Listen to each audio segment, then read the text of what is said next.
요즘 많이 답답하고 힘들죠. 이건 물어보나 마나한 뻔한 질문일 텐데 정말 힘겨운 시간을 우리가 지나고 있습니다. 그 어느 때보다도 이 코로나 시대에 제일 심각한 우리 일상의 문제는 가족 갈등이라 그래요. 가족 갈등. 상담 건수도 평소에 비해서 한 2배가 폭증을 한다고 하죠. 근데 그 상담 건수의 또 대부분의 문제가 이 가족 갈등인데, 부모와 자녀들의 문제, 또 노부모와 또 젊은이들의 문제, 그 중에서도 60.9%가 놀랍게도 부부 갈등의 문제라고 해요. 그만큼 지금 갑작스럽게 변화된 이 가정에 어쩌다 마주친 이 현상을 젊은 부부들이 너무 힘겨워한다는 거죠. 특별히 그 육아 문제로 빚어지는 갈등은 참 크다고 합니다. 그래서 과거에는 10명이 육아휴직을 하면 남자들이 그저 한두 명 정도였는데 요즘은 4분의 1 정도가 남자들이 육아휴직을 신청한다고 합니다.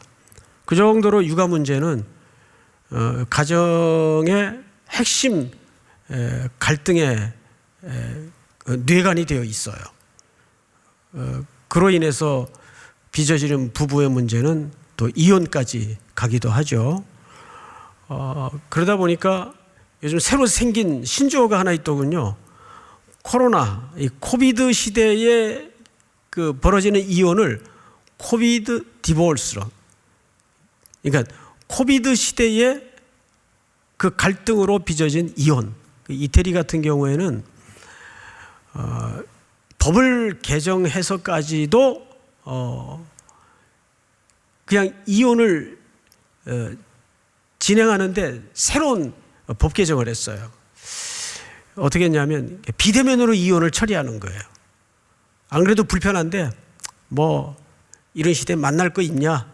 그래서 온라인으로 이혼 서류를 접수하고 온라인으로 결판문이 나는 그 얘기 들으니까 굉장히 좀 슬퍼지더라고요. 야, 참 세상이 이렇게 삭막하게 황폐하게 변했구나. 근데 어쩌다 오늘 그 순서상 주제가 이혼이라는 주제가 이제 소개됩니다. 저도 이거를 건너뛸까 해야 되나. 시기도 참 답답한 시기인데 설계 주제까지 꼭 이혼 문제를 순서에 따라서이긴 하지만 다룰 필요가 있겠는가 하다가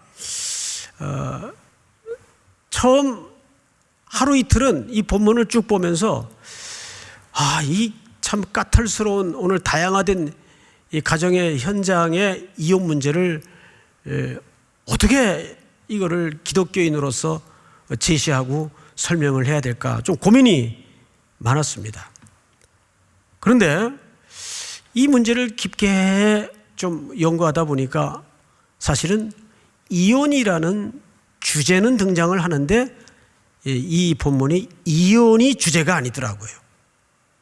그래서 오늘 우리는 19장 제시된 12구절의 본문 속에 오늘 이 본문은 과연 이 시대를 살아가는 가정의 중심인 부부에게 이혼에 대해서 어떻게 처리하는 것이 지혜로운 방법일까를 얘기하고 싶은 건지 아니면 전혀 뜻밖의 다른 얘기를 하고 싶은 건지 한번 전제를 내려놓고 들어가 보도록 하십시다.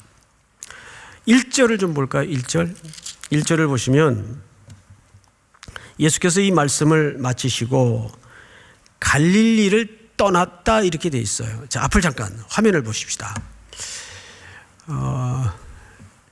제가 지금 카메라를 보고 있는데 화면을 본 어떤 성도가 느낀 점을 얘기해 주더라고요.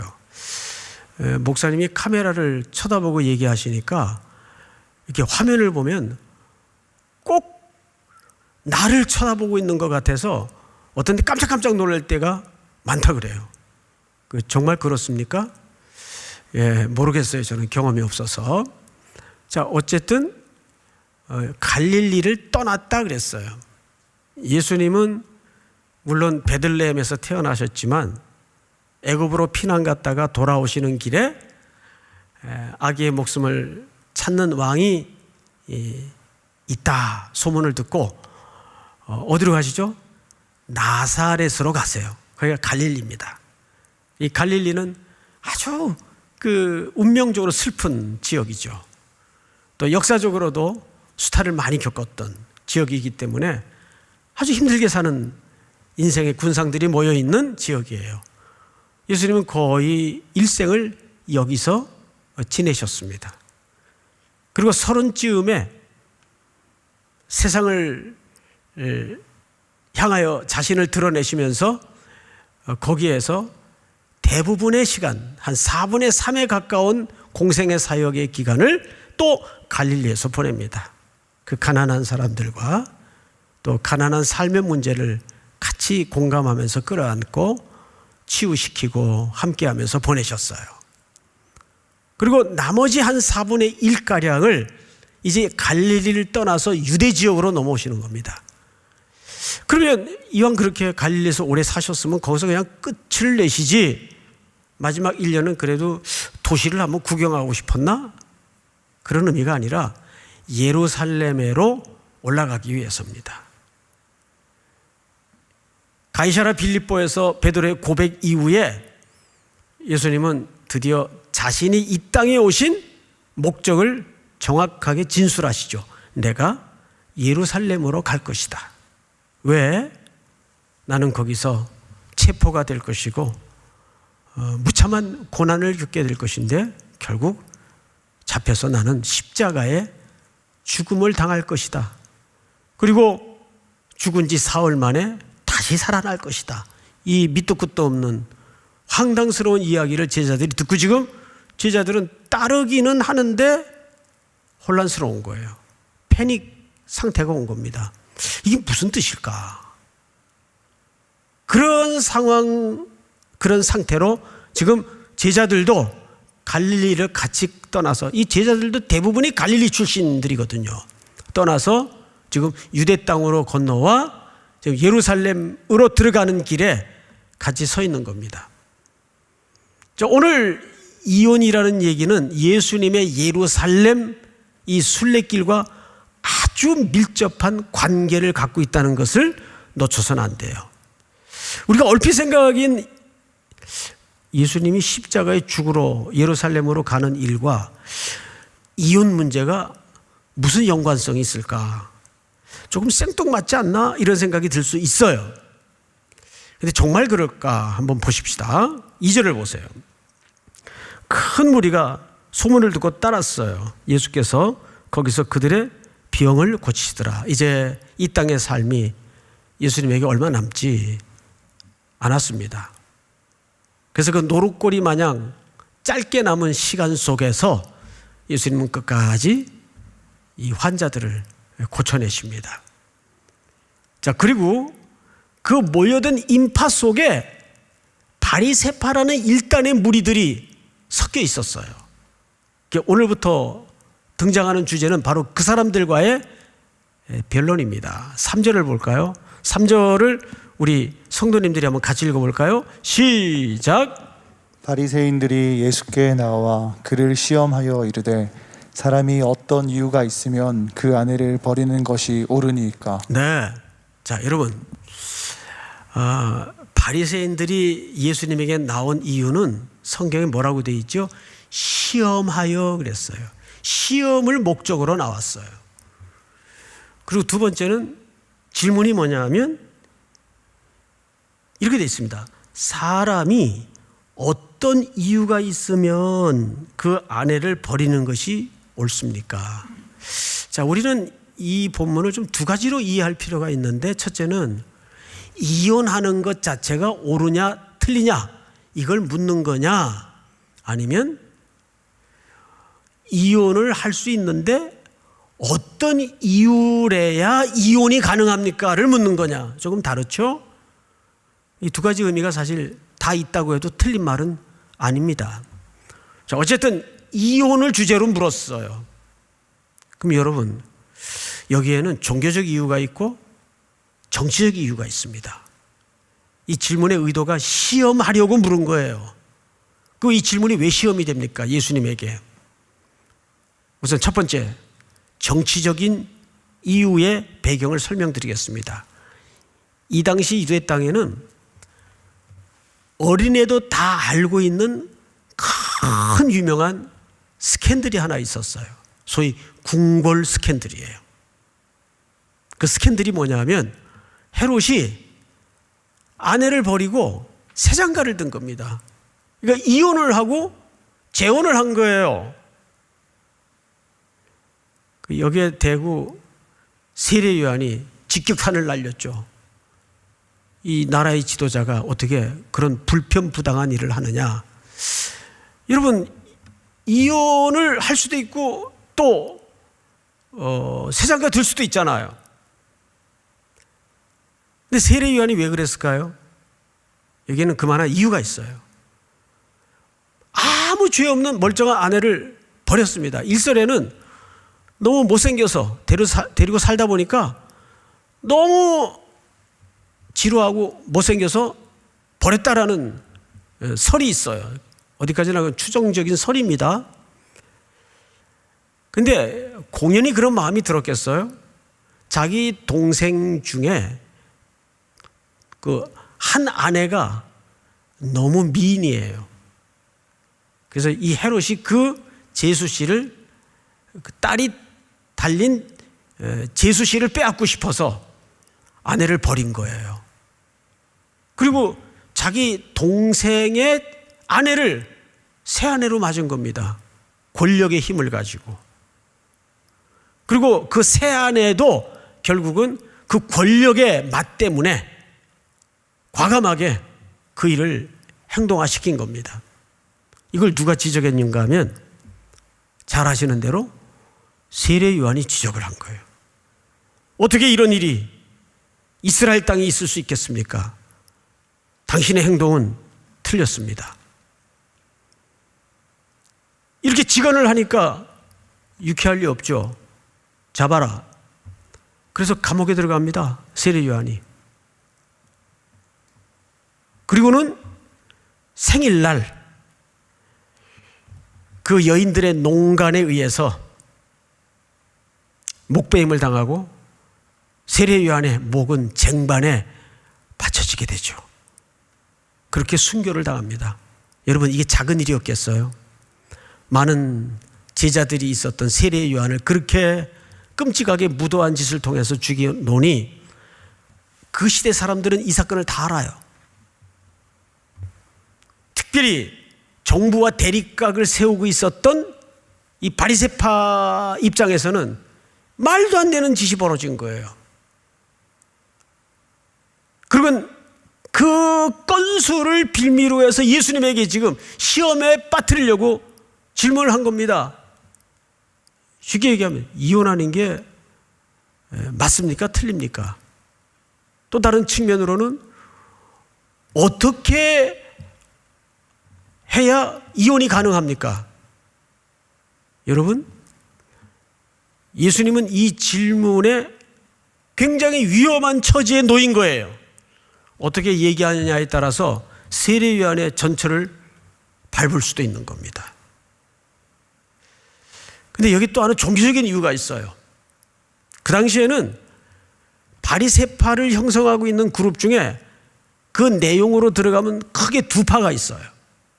하나가 힐렐 학파라고 있습니다. 이 사람은 바빌론에서 출생했죠. 대학자입니다. 사도 바울도 이 힐렐 학파 중에 한 사람이죠. 그 아들이 가말리엘이라고 있습니다. 후손이. 그래서 바울은 이 가말리엘 문화생이었죠. 그런데 이 사람들은 성경 해석을, 율법을 어떻게 해석을 하냐 하면 아주 폭넓게 해석을 합니다. 또 한 축을 이루었던 파가 있는데 샴마이 학파라고 있습니다. 샴마이 학파. 이 사람들은 문자적으로 원론적으로 해석을 해요. 근데 그 중에서도 이 이혼 문제는 이 두 학파의 첨예한 논쟁거리였습니다. 특별히 이혼 문제는 신명기 24장을 중심으로 해서 만났다 하면 늘 그 문제로 변론을 벌리는 거예요. 이게 종교적인 이유입니다. 자, 그러면 우리 그들의 그 당시 이혼의 가장 큰 쟁점이었던 원본을 한번 보십시다. 신명기 24장 제가 좀 읽겠습니다.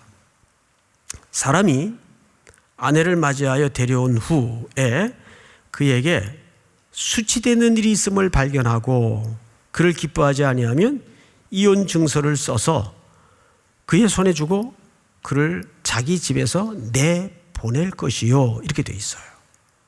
그래야 2절에 보면 다 같이 한번 읽어볼까요, 여러분? 시작. 그 여자는 그의 집에서 나가서 다른 사람의 아내가 되려니와. 여러분, 이 본문은 신명기 24장의 모세의 글이요 하나님의 말씀이에요. 자, 그러면 제가 여러분들에게 한번 여쭤볼게요. 정확하게 성경에서는 이혼을 허용했어요, 허용하지 않았어요? 아니, 뭘 주저를 해요? 성경 그대로 대답을 하면 허용했어요, 허용하지 않았어요? 허용했죠. 누가 지금 화면으로 이렇게 하시는데 24장 1절을 다시 보세요. 24장 1절 우리 성도님들이 한번 읽어보세요. 시작. 사람이 아내를 맞이하여 데려온 후에 그에게 수치되는 일이 있음을 발견하고 그를 기뻐하지 아니하면 이혼 증서를 써서 그의 손에 주고 그를 자기 집에서 내보낼 것이요. 허용했어요, 안 했어요? 허용했단 말이에요. 예, 다시 이렇게 고쳤어요 지금. 화면을 보니까. 예. 좋아요. 사람은 빨리빨리 저렇게 인정을 할 줄 알아야 돼요. 자, 그런데 여기서 쟁점이 뭐냐 하면 1절이에요. 1절을 다시 보시면 사람이 아내를 맞이하여 데려온 후에 그에게 무슨 일이 있음을 발견하고 수치되는 일이 있음을 발견하고 이렇게 돼 있어요. 힐렐 학파는 이 수치되는 일을 아주 폭넓게 해석을 했어요. 심지어는 그 고증에 보면 이런 경우도 있었어요. 밥을 먹다가 아내가 해주는 밥을 먹다가 돌을 씹었어. 이건 안 돼요. 이건 여성에게 수치되는 일이에요. 또 아이를 못 낳아. 별별 남성 중심으로 주관적인 해석을, 주관적인 이해를 통해서 수치되는 일이 결정되는 겁니다. 그러면 이혼 사유가 많아질까요, 적어질까요? 살수록 많아지는 거죠. 많아질 수밖에 없죠. 처음엔 시집 올 때는 별로 못 느꼈는데 살다 보니까 지루해. 이거 어떻게 내보내야 되겠는데 별 건덕지가 없으니까 별별 핑계를 살면서 많이 만들어내는 겁니다. 누가? 여기 더 큰 전제가 있어요. 이 고대 시대에 이때는 이혼의 주권이 여성에게는 없었어요. 나 이 남자하고 살래 말래 그런 개념 자체가 불가능했습니다. 전적으로 이 이혼의 주체는 남성이었어요. 이거 중요합니다. 남성이었어요. 그래서 오늘 상징성을 가진 남자에 대한 좀 부정적인 입장을 이야기할 수밖에 없어요. 오해하지 말고 들으세요. 남자 자체를 뭐라 그러는 게 아니라 첫 아담의 상징을 가진 남자의 그 완악함에 대해서 말씀을 드리는 겁니다. 그러니까 여자를 버릴 수 있는 주체는 누구라고요? 남자예요. 그렇게 온갖 핑계를 생성해서 여자를 버려야 되는데 딱히 버릴 수 있는 근거가 없으니까 여자를 학대하고 여자를 심지어는 폭행하고 하는 일들이 벌어지는 거예요. 그래서 신명기 24장의 이 1절에 수치되는 일은 정확하게 어떤 의미인가 하면 약한 여성을 보호하기 위해서 조치한 하나님의 허용적 율법이에요. 이걸 원래 원리로 만들어 놓은 게 아니란 말이에요. 근데 샴마의 학파는 이 수치스러운 일을 어떻게 해석하는가 하면 문자 그대로 해석을 해요. 딱 한 가지 외에는 이혼할 수 없어요. 그 한 가지 일이 음행한 연고 외에는, 이렇게 되어 있습니다. 음행한 연고 외에는. 이게 무슨 뜻이 됩니까? 여러분, 이혼할 수 없다 그 말이에요. 음행한 일 외에는 절대 이혼은 불가하다 그 말이에요. 근데 어쨌든 그래도 음행하면 또 이혼도 가능한 거 아닙니까? 맞습니다. 이혼이 가능합니다. 그럼 이제 예수님의 대답이 궁금하죠. 야, 그러면 예수님은 어떤 종교적 판단을 하셨을까? 성경을 보십시다. 4절. 예수께서 대답하여 이르시되 사람을 지으신 이가 본래 그랬어요. 자, 화면을 좀 봐주실까요? 여기 본래라는 말은 원래 무슨 뜻인가 하면 태초에 그 뜻이에요. 태초에. 그리고 이 태초는 어디적 이야기를 소환하시는 거죠? 예, 창조 때 이야기를 소환하시는 거예요. 에덴 동산에서 하나님이 천지 만물을 다 만드신 다음에 마지막으로 사람을 만드셨어요. 남자와 여자로 만드셨어요. 그래서 둘이 부부로 묶어주시고 부모를 떠나 한 몸을 이루게 했죠. 그것이 창세기 1장과 2장의 이야기예요. 자, 그런데 예수님의 이야기는 샴마의 학파의 해석도 힐렐 학파의 해석도 지나가요. 그게 중요한 게 아니에요. 누구의 해석과 어느 학파의 신학적 견해가 중요한 게 아니에요. 예수님은 그 훨씬 이전에 원래 에덴 동산에서 첫 부부를 설계하여 만드실 때 하나님이 제정하신 원리는 어떤가를 봐라 그 말이에요. 그 원래 부부의 질서의 원리는 어떤 원리인가를 들여다봐라 그 말이에요. 4절을 다시 볼까요? 예수께서 대답하여 이르시되 사람을 지으신 이가 태초에 본래 그들을 남자와 여자로 지으시고 말씀하시기를 그러므로 사람이 그 부모를 떠나서 아내와 합하여 그들이 한 몸이 될지니라 하신 것을 읽지 못하였느냐. 여기 읽지 못했다는 말은 모세의 글에 해당하는 창세기를 얘기합니다. 그럼 못 읽어봤느냐? 그러면서 맞아. 2장에 나오는 창세기 2장에 나오는 이야기를 말씀하시죠. 우리 6절을 한번 성도님들 같이 한번 읽어보십시다. 시작. 그런즉 이제 둘이 아니요 한 몸이니 그러므로 하나님이 짝지어 주신 것을 사람이 나누지 못할지니라 하시니. 제가 청년들 결혼 주례할 때마다 이 본문을 꼭 설명하죠. 여기 예수님이 아주 심플하게 담백하게 그 후에 만들어진 인간의 타락 이후에 어쩔 수 없이 허용적으로 제정한 율법 말고 그 율법이 만들어지기 전에 창조의 원래 오리지널 가정의 질서는 나누지 못한다. 자, 저를 보세요, 여러분. 기독교가 그리고 성경의 가치가 말하는 원래의 질서는 이혼이 불가하도록 되어 있습니다. 이혼 안 돼요. 그러면 이제 이 말을 듣다가 여러분 입장에서는 이런 질문이 스물스물 이 속에서 기어 올라올 수가 있어요. 그럼 뭐 어떡하라는 얘기냐? 예수님의 말씀 속에 인용한 것도 성경이고 바리새인들이 꺼내놓은 질문도 신명기 24장의 성경이고 둘 다 성경인데 창세기에서는 나누지 못한다. 이혼 불가. 근데 신명기 24장에서는 그럴 경우에는 어쩔 수 없이 허용적 차원에서 이혼을 용인했어요. 허락했어요. 이걸 보통 우리가 본문적인 갈등이라 그래요. 어떤 성경에서는 또 이렇게 얘기하고 또 어떤 성경에서는 또 이렇게 얘기하고 어느 장단이 춤을 춰야 될지 모르겠단 말이에요. 이 말이 도대체 그러면 이혼을 하란 말이요? 해서는 안 된다는 얘기예요. 제가 이게 부부 상담을 이렇게 받아보면 주로 이제 젊은이들 부부 상담을 받아보면 10건을 받으면 한 80%는 죄송하지만 목구멍까지가 아니라 혀끝까지 무슨 말을 해주고 싶으냐 하면 이건 아니야. 이건 안 돼.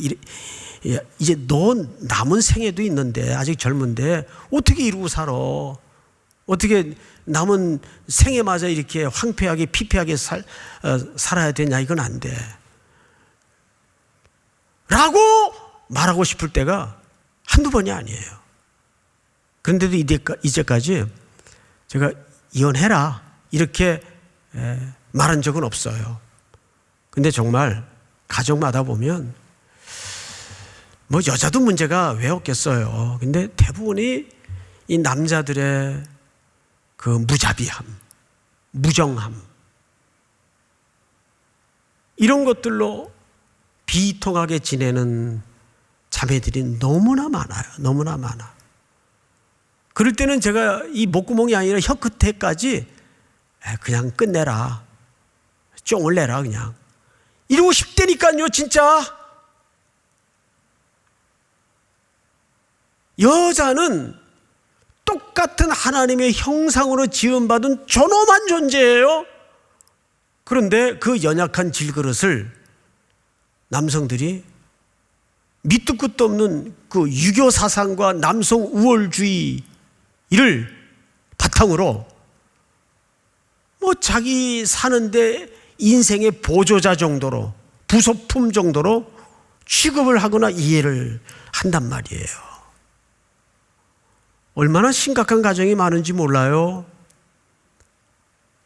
그럼 어떡하겠어요 그럴 때는. 정말 매일 두들겨 맞아요. 그래도 그것이 여러분 딸 같으면은 그래도 살아야 돼. 성경에 이혼 불가래잖아. 그럴 수 있어요? 그럴 때는 성경이 뭐라고 얘기를 하냐면 이렇게 얘기를 해요. 자, 성경을 보십시다. 7절. 여짜오되 그러면 어찌하여 모세는 이혼 증서를 주어서 버리라 명하였나이까? 우리가 할 수 있는 질문이잖아요. 그러면 창세기에서는 나누지 못한다고 원론적으로 얘기하셔놓고 그럼 왜 모세는 또 이혼 증서를 써서 내보내라고 얘기하냐 말이에요. 우리가 묻고 싶었던 질문을 물었어요. 지금 사람들이. 예수님 대답 좀 들어볼까요? 우리 8절을 한번 같이 읽어보십시다. 다 같이 8절 시작. 예수께서 이르시되 부세가 너희 마음의 완악함 때문에 아내 버림을 허락하였거니와 본래는 그렇지 아니하리라. 네, 이것은 창세기 때에 그 에덴 동산의 아담을 통해서 죄가 들어온 이후에 인간의 관계와 가정은 무너졌어요. 깨졌어요.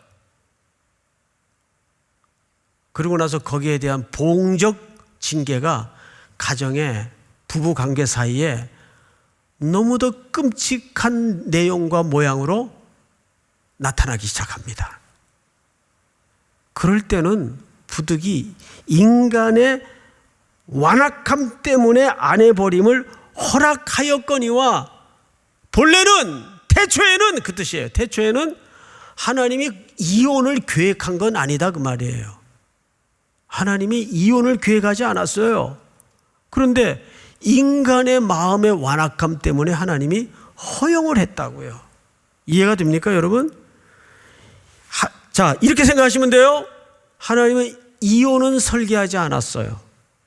근데 죄가 들어오고 가정이 무너졌어요. 가정이 황폐해졌어요. 부부 사이가 병들었습니다.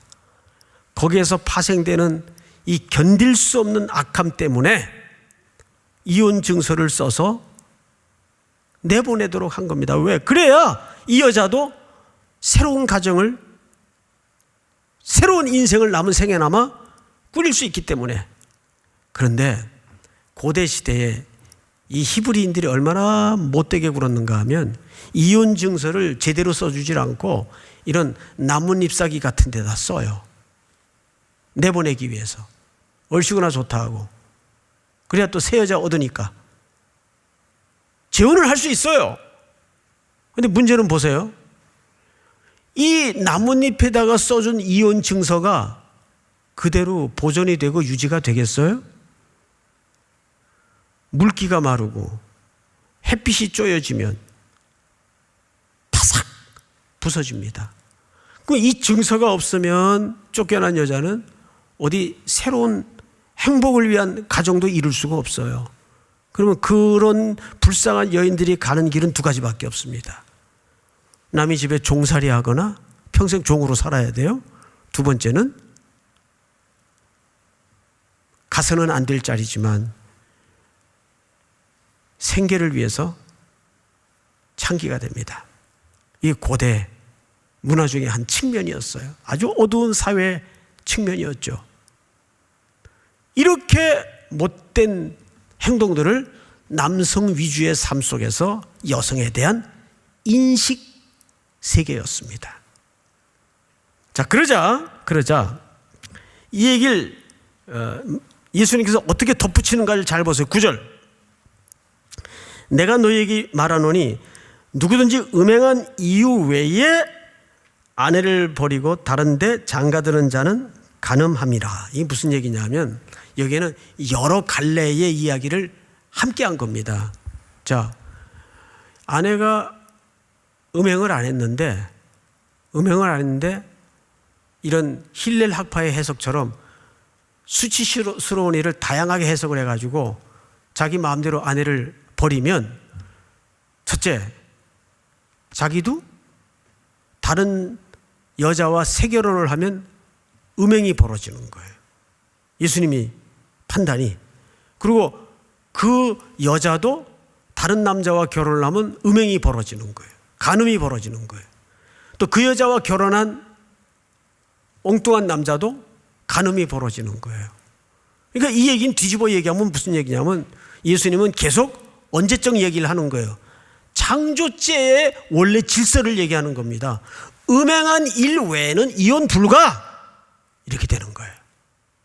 이 얘기를 듣고 있더니 제자들이 우리가 묻고 싶었던 말을 그대로 했어요.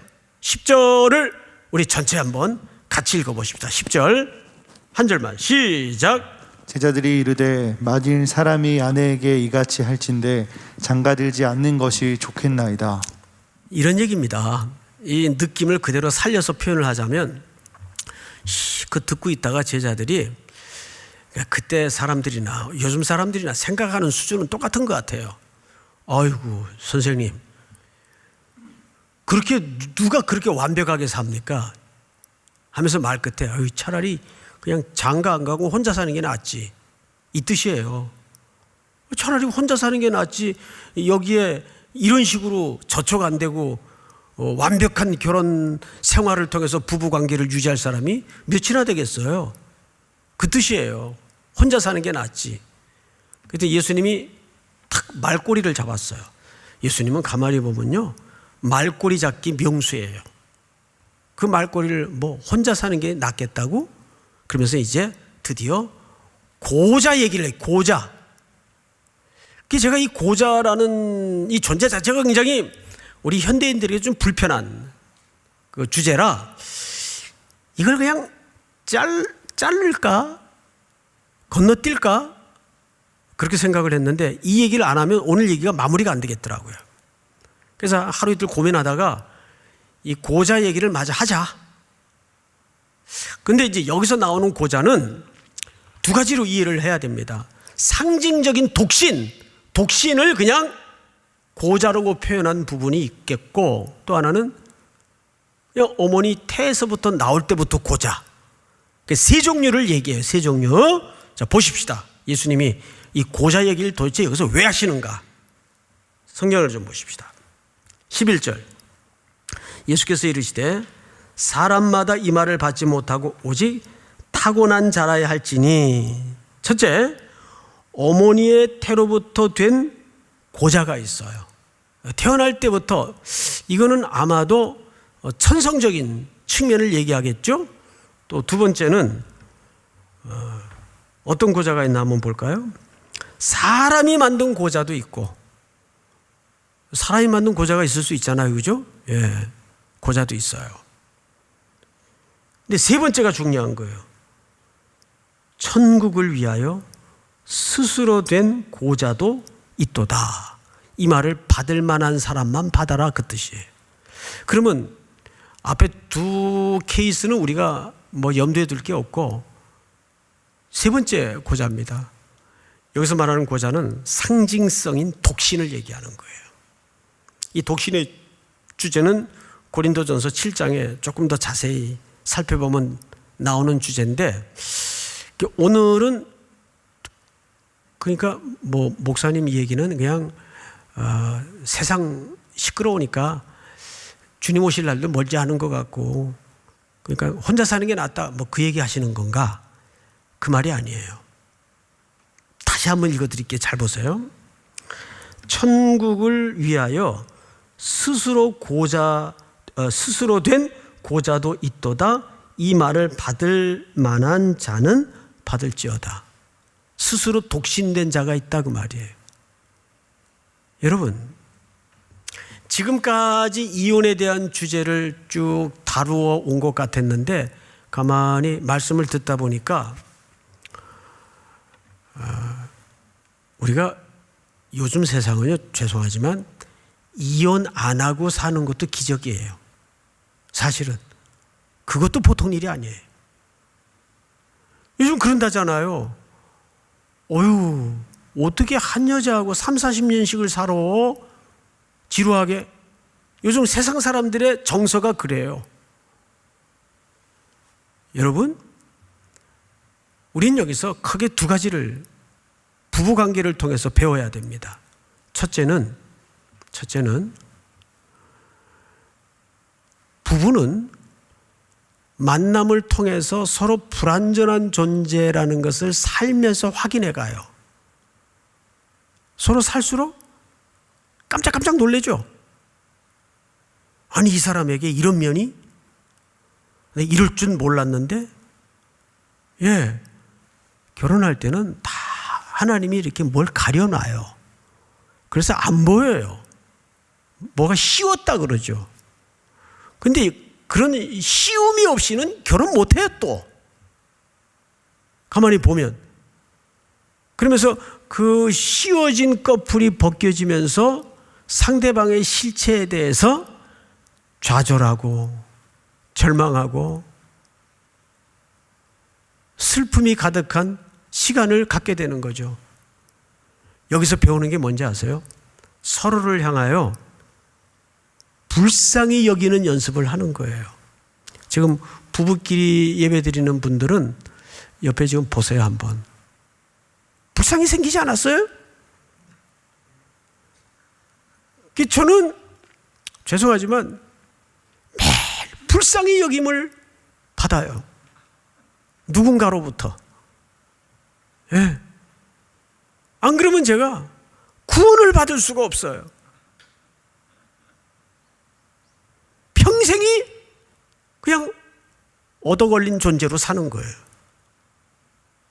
그러면서 서로 불쌍히 여기는 연습을 하면서 예수님이 여기서 왜 이 마지막 이상한 이야기로 끝을 맺는가 하면 이 독신의 문제는 예수님이 자신을 얘기하는 거예요.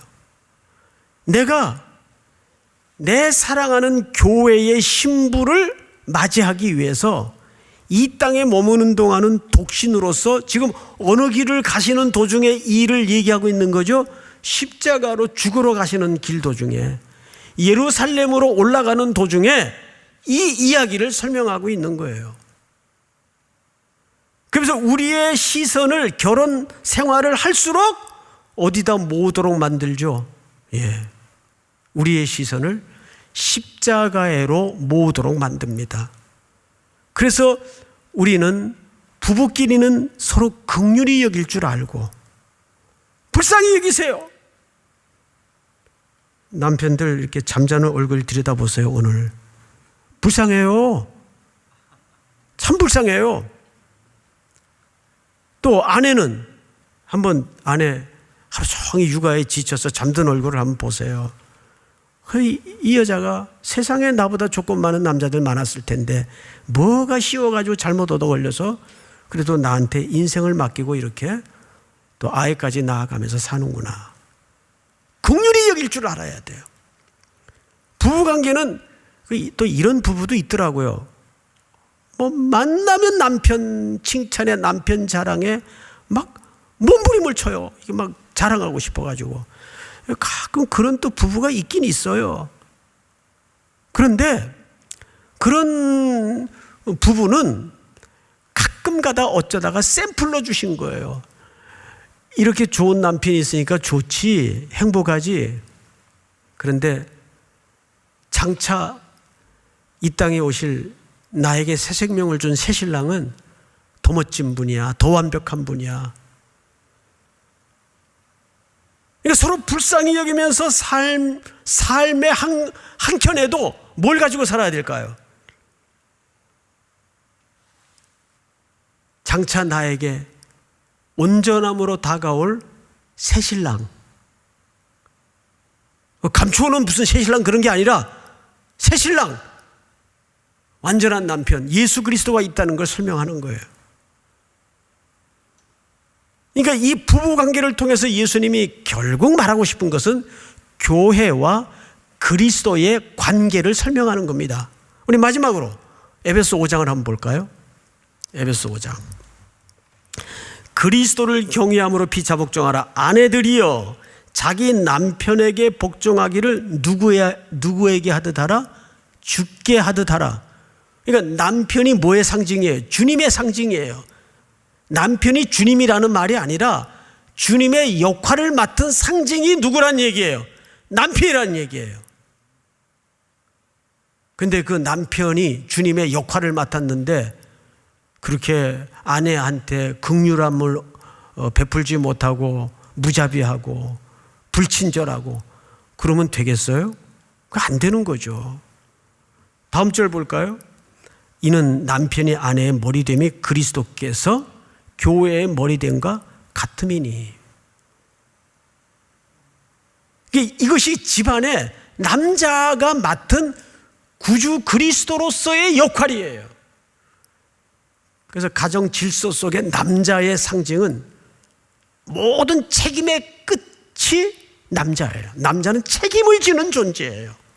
그래서 남자 입에서 제일 바보 같은 소리가 제일 또 험한 말 나올라? 이 쪼다 같은 얘기가 너 때문에 이 말이에요. 너 때문에.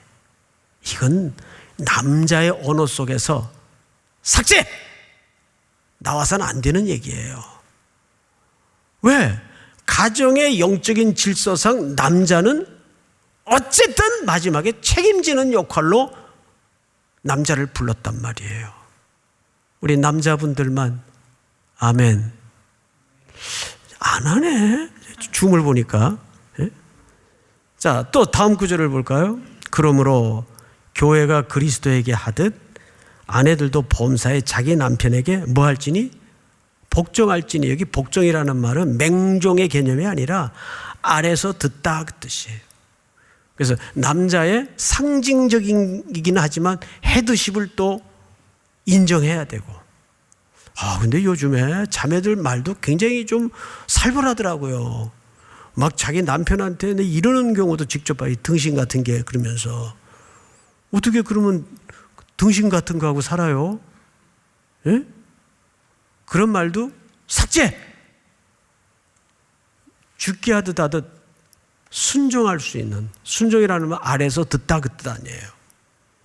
또 다음 절을 볼까요?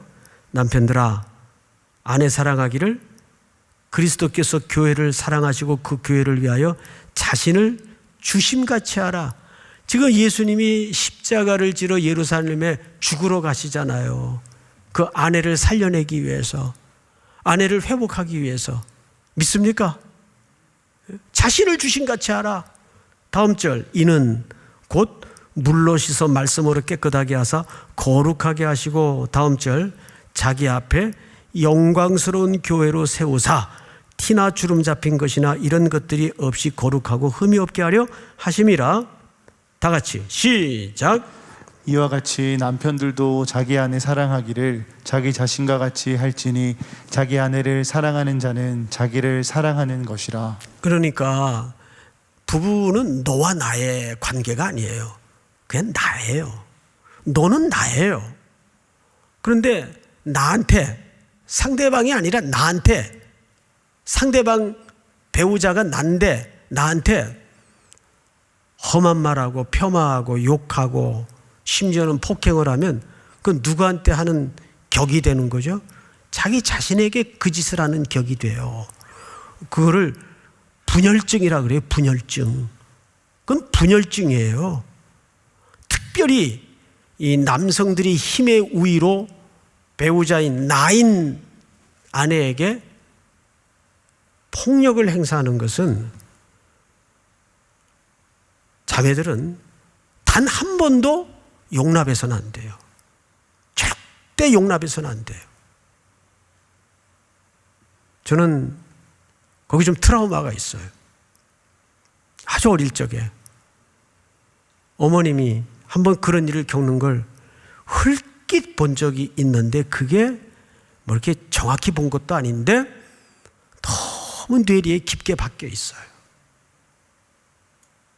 이거는 단 한 번도 용납을 해서는 안 돼요.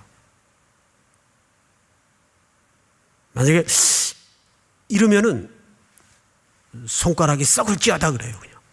그냥 손에 문둥병이 걸릴지어다. 뭐 그런 말까지 할 필요는 없겠지만, 그 허락해서는 안 된다는 것을 졸음도 깰 겸 강조한 거예요. 강조. 존중해야 돼요, 여성을. 그 다음 볼까요? 누구든지 언제나 자기 육체를 미워하지 않고 오직 양육하여 보호하기를 그리스도께서 또 누구에게? 교회에게 함과 같이 하나니 우리는 그 몸의 지체임이라. 다 같이 시작. 그러므로 사람이 부모를 떠나 그의 아내와 합하여 그 둘이 한 육체가 될지니 이 비밀이 크도다. 나는 그리스도와 교회에 대하여 말하노라. 여러분, 부부 얘기하다가 결론이 뭘로 끝나죠?